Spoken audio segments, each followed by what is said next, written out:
আত্মসম্মান। আমাকে যেখান থেকে ফিরিয়ে দেওয়া হয় আমি সেখানে আর কখনোই ফিরে যাই না।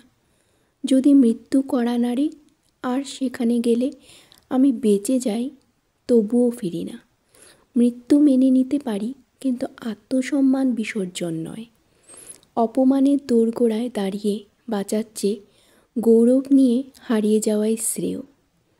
যে দ্বার একবার বন্ধ হয়েছে সে দ্বারে আর দুবার কড়া নাড়ি না। আমি ফিরে যাই না, ফিরি না। মাহবুব সর্দার সবুজের লেখা এই লাইনগুলো খুবই সুন্দর।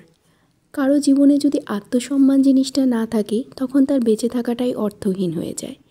যেখানে আপনি একবার অপমানিত হয়েছেন সেখানে ফিরে যাবেন না। সে যতই এসে তারপর আপনার দ্বারে কড়া নাড়ুক, তবুও তার কাছে ফিরে যাবেন না। কথাগুলো খুব সুন্দর। বাস্তব জীবনে যদি এগুলো মেনে চলা যায় তাহলে মনে করবেন আপনার জীবনটাই সবসময় সুন্দর হয়ে যাবে। কিন্তু সবসময় আমরা কোথায় এগুলো মেনে চলতে পারি? আমরা কিন্তু ভালোবাসার কাছে সবসময় হার মানি, আত্মসম্মানকে বিসর্জন দেই। অবশ্য সেটা বলাই যায় যে ভালোবাসতে গেলে কিন্তু আত্মসম্মান থাকলে চলে না। ভালোবাসতে গেলে নির্লজ্জের মতো ভালোবাসতে হয়। কিন্তু সবসময় কি আর নির্লজ্জের মতো ভালোবাসা যায় বলো? আত্মসম্মান এসেই পড়ে। বারবার যেখানে অপমানিত হতে হয়, বারবার যেখানে নির্লজ্জ হয়েও ভালোবাসা ফেরত পাওয়া যায় না, সেখানে কিন্তু আত্মসম্মান ব্যাপারটা এসেই পড়ে। অবশ্য সেটা আমার ব্যাপার, আমি অবশ্য এটাই মানি। আর আজকে যখন এই লাইনগুলো দেখতে পেলাম তখন মনে হলো যে একদম ঠিক আমার মনের কথাটাই বলা হয়েছে। জানি না তোমাদের কি মনে হলো। আজকে তোমাদের সাথে সকালের ব্রেকফাস্ট তৈরি করতে করতে এই কথাগুলো শেয়ার করলাম। আজকে সকালের ব্রেকফাস্টটা ছিল একটু অন্যরকম। আজকে সকালে একটু চাউমিন বানাবো ভেবেছিলাম, কিন্তু চাউমিন বানানোর জন্য যে নর্মাল ভেজিটেবলগুলো দরকার পড়ে বা সয়া সস দরকার পড়ে সেটা আমার ঘরে ইন দ্যাট মোমেন্ট অ্যাভেলেবল ছিল না। তাই আমি ভাবলাম কি ম্যাগির মতো করে চাউমিন বানিয়ে নিই। অবশ্য খেতে দারুণ হয়েছিল।